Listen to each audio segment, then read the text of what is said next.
Assalamualaikum warahmatullahi wabarakatuh. Di sini saya akan sedikit berbagi cerita mengenai pelaksanaan KKL virtual tahun 2021-2022 dengan dosen pembimbing Dr. Randa Haryatmi Magister Sains. Sebelumnya perkenalkan, saya Fajar Tasaputro, NIM A4 2018 0012 dari kelas A dan dari kelompok 1. KKL virtual tahun ini terdiri dari beberapa rangkaian kegiatan,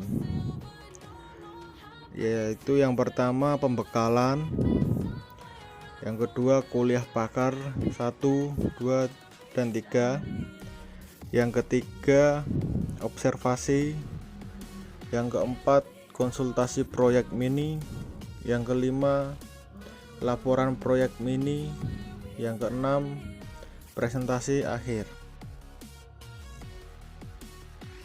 Selanjutnya kegiatan yang pertama yaitu pembekalan. Pembekalan dilakukan secara virtual menggunakan aplikasi Zoom yang diikuti mahasiswa dan beberapa dosen lainnya. Pada pembekalan dilakukan juga pembagian kelompok dan pembagian pembimbing. Pembagian kelompok dilakukan untuk mempermudah koordinasi antar pembimbing dan mahasiswa. Selanjutnya dilakukannya kuliah pakar 1 yang membahas mengenai epidemiologi oleh Dr. Fitri Widyaningsih, Magister Sains PhD, dosen IKM Fakultas Kedokteran Universitas 11 Maret, Surakarta. Epidemiologi merupakan ilmu yang mempelajari mengenai penyebab dan pola penyebaran suatu penyakit atau kejadian yang berhubungan dengan kesehatan manusia, yang disertai faktor-faktor yang dapat mempengaruhi kejadian tersebut dan cara untuk menanggulanginya. Epidemiologi mencakup 3 hal penting, yaitu subjek, host, dan time. Analisis epidemiologi digunakan untuk mempelajari penyebaran penyakit pada suatu lokasi yang mana akan diamati dan bagaimana pola penyebaran tersebut serta sumber penyakit tersebut, dan bagaimana untuk mengetahui pola penyebaran hingga bagaimana untuk mengatasi penyakit tersebut. Untuk mengidentifikasi suatu penyakit terdapat 3 indikator acuan. Yang pertama adalah host atau penderita atau manusia. Sebagai penderita yang meliputi jenis kelamin, usia, terus diturunkan. Lalu ada penyakit terdahulu dari penderita itu sendiri. Lalu apa selanjutnya yang ada adalah agen atau sumber dari penyakit. Sumber-sumber dari penyakit tersebut dapat disebabkan oleh bakteri, virus, atau faktor-faktor kimia dan fisika yang dapat menyebabkan suatu penyakit lanjutan. Ada juga faktor pendukung dari suatu penyakit tersebut yang dapat berupa penekanan suhu dan air dan lain sebagainya. Selanjutnya yaitu melakukan observasi. Observasi yang pertama, pada observasi ini Mahasiswa disuruh mencari jurnal-jurnal mengenai epidemiologi pada internet dan mengobservasi jurnal tersebut.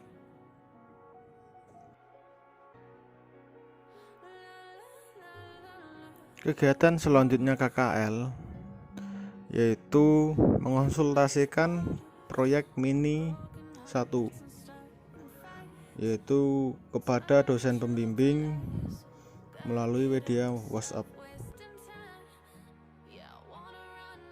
Kegiatan selanjutnya yaitu mengumpulkan laporan hasil proyek mini 1 pada laman web psikologi. Hasil tersebut yang sudah dikonsultasikan terus dikumpulkan.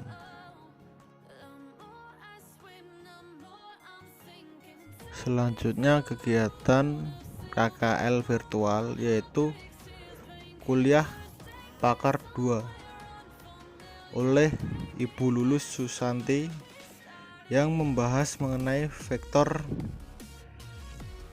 dari balik vektor B2 V2 VRP salah 3.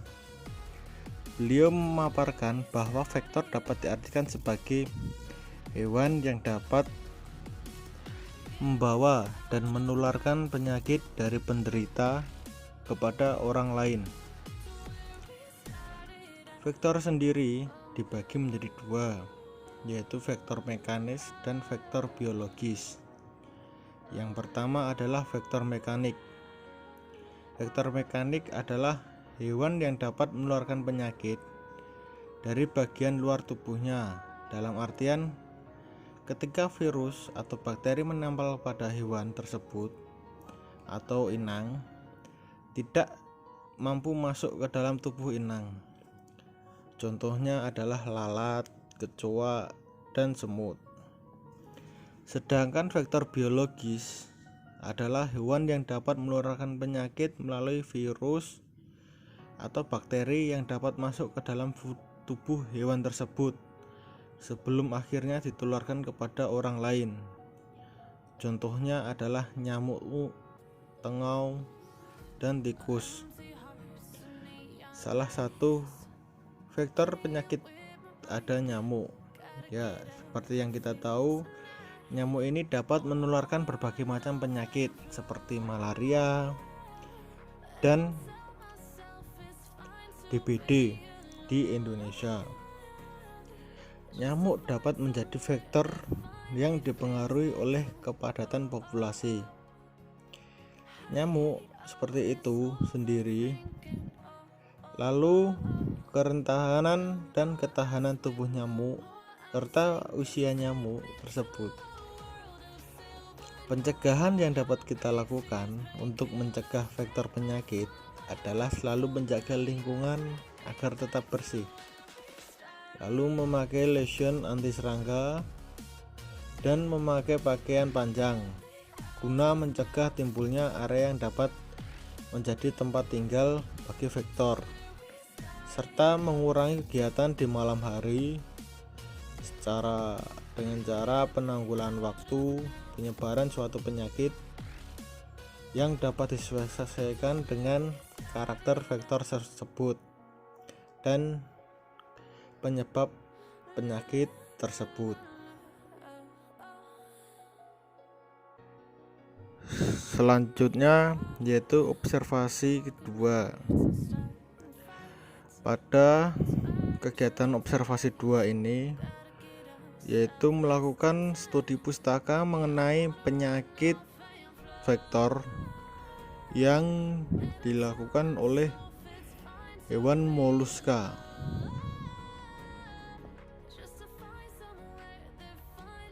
Kegiatan selanjutnya yaitu mengusulkan proyek mini 2 kepada dosen pembimbing melalui media WhatsApp agar mendapatkan koreksi apakah ada kekeliruan dalam pembuatan proyek mini 2 tersebut.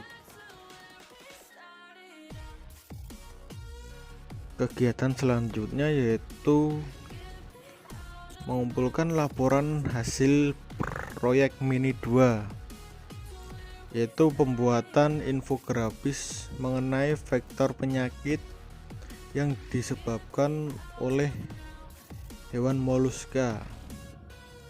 Di sini saya mengambil yaitu demam keong.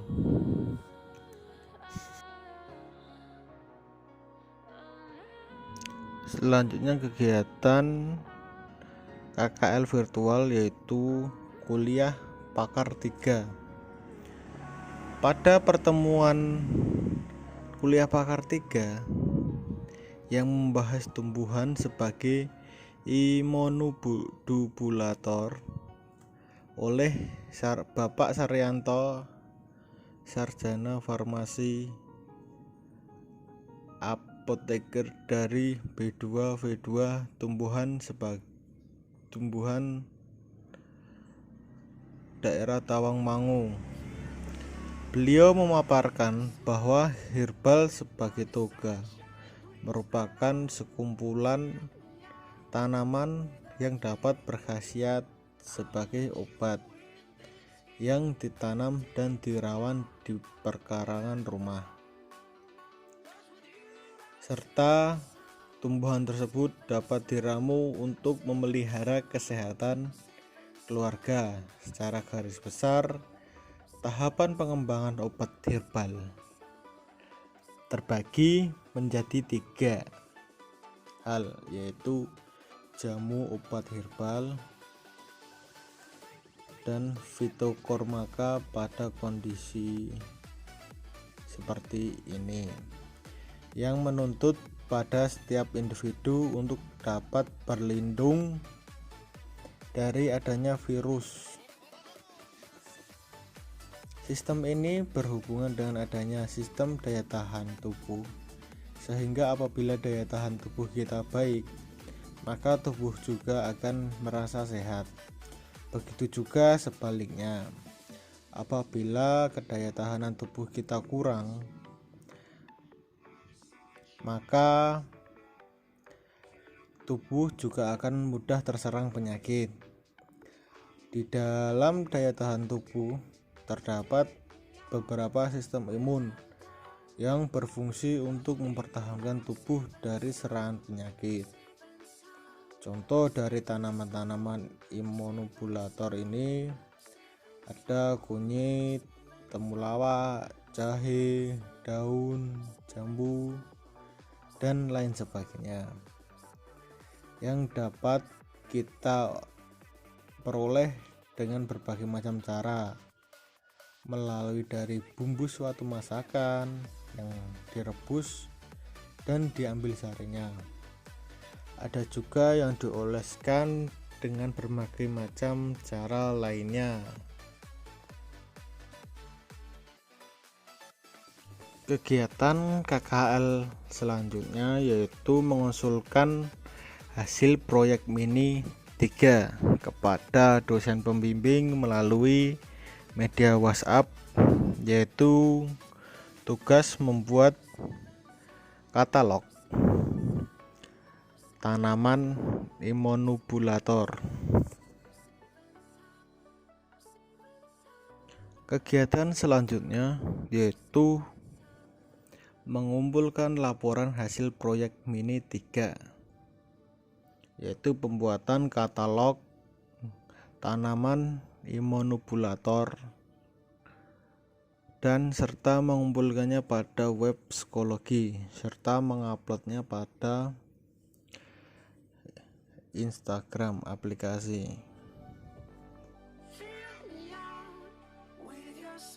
Sekian sedikit cerita dari KKL virtual 2021-2022 ini. Jika ada salah kata, mohon maaf yang setulus-tulusnya. Wassalamualaikum warahmatullahi wabarakatuh.